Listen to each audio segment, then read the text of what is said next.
Breaking news now, because FIFA President Gianni Infantino says that he is scrapping plans to sell stakes in the World Cup to private equity investors after days of mounting controversy as well as global backlash.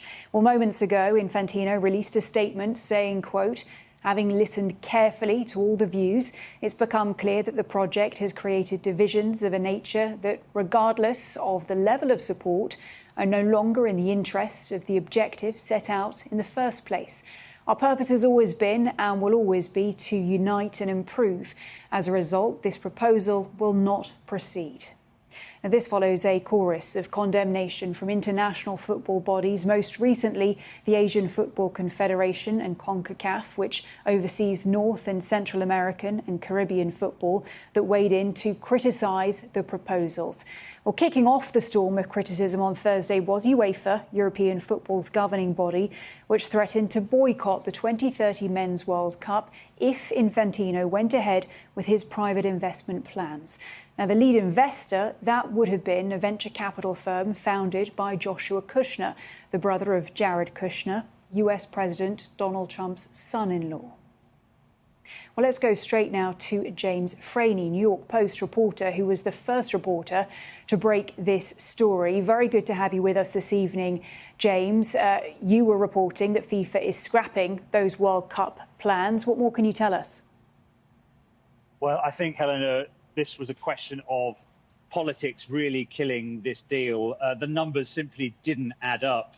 When you had UEFA come out against the privatisation plan just yesterday, you had the spectacle where many big stars like Jude Bellingham, Kylian Mbappe wouldn't have been present at the next World Cup in 2030, which is being hosted, may I say, by Spain and Portugal, as well as Morocco. So it just wasn't workable. As soon as UEFA came out with that statement, this plan was already on the rocks, and we got the confirmation earlier this afternoon that investors had pulled out, leaving Infantino with really nowhere to go, Helena.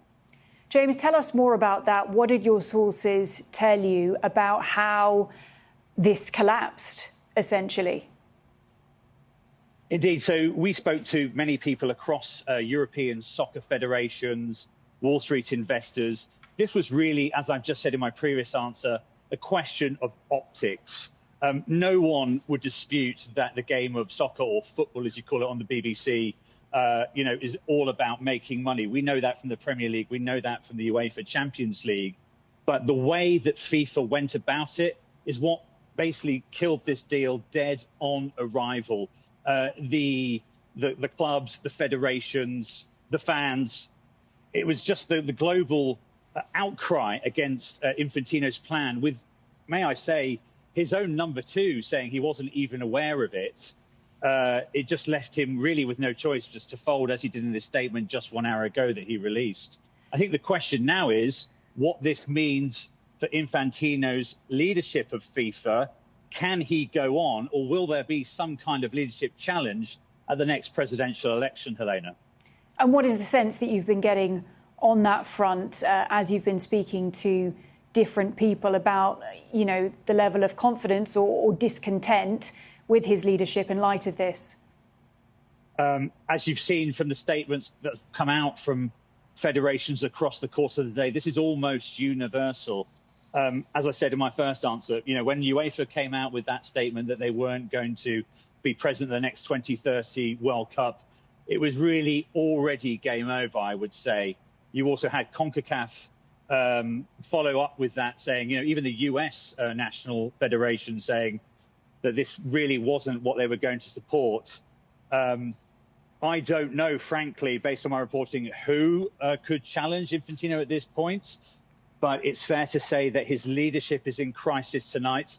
It's probably the darkest period in FIFA's 122-year history, given what's been going on. We'll have to see how this pans out, Helena. James Franey bringing us that reporting. James, thank you for being with us. Let's go straight now to Brian Chiaretta, writer at American Soccer Now and Soccer America. Good evening to you, Brian. So FIFA has backtracked. What do you make of it? Were you surprised? No, I mean, when you saw that the opposition that Infantino was faced with, it was so massive and so intense that he really didn't have much of an alternative. The statement tonight that he's backed out really, was not something he wanted to do, but he was really forced to. What do you think this will mean for UEFA? Will it soothe UEFA and that relationship with FIFA, or do you think there'll be, further questions raised in light of what had happened? I mean, it's bad blood right now, too. I don't know how they're going to move forward. There's a lot of skepticism now around everything that Infantino does. He's certainly a weaker leader now of FIFA than he ever has been. When you go with such a bold move like this and it doesn't work out, he's in trouble. His leadership is in trouble. So, I think UEFA probably feels emboldened right now in terms of the fact that the power that it has over global football when it was able to really essentially get Infantino to back down. FIFA had always said that this was about trying to find innovative ways to put more revenue into the game, particularly for smaller but talented clubs and countries. For example, in that statement that we had from Gianni Infantino, he had said that essentially this was with the best interests of the World Cup at its heart. But what do you think, and what have fans been making of that argument? Well, I don't think they see it as genuine because there was no consensus building before this plan was announced. It was essentially forced on people from day one, from everyone. There was no, usually when you want to make a bold decision, you gather everyone around, you talk about it in the back rooms, and you try to come to a consensus before the plan is put in place. And in this case, that was not done. So obviously everyone starts viewing this in the worst possible light. We're just coming off a World Cup right now where lots of revenue came in, tons of revenue came in.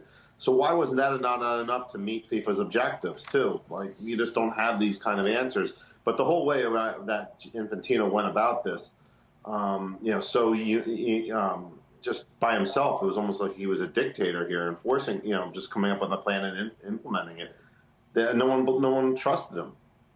I mean, do you think this is case closed? Could there be another iteration in the future of a similar proposal?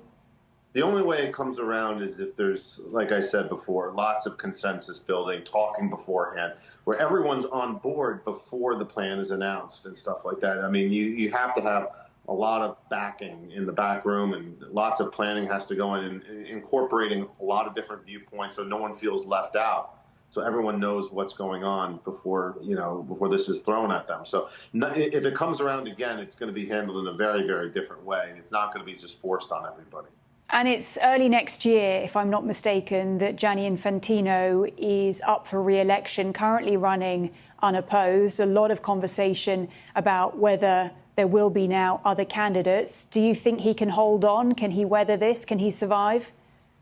It's going to be very close, and it wouldn't surprise me if the answer is no. This is when there's such weakness and such a public, this is very public this is a humiliation for him.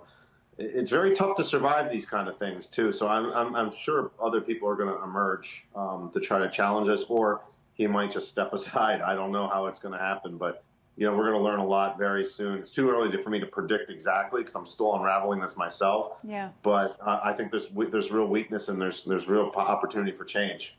We saw a lot of football and soccer bodies very upset about this. A lot of football fans, even, prime ministers commenting on this, the likes of the UK's Andy Burnham, for example, saying, look, football is the global game. It belongs to the people. What do you think all of this says about the love of the global game? Well, I remember when UEFA tried to create the Super League. Remember that a couple of years ago, too? And then there was such pushback.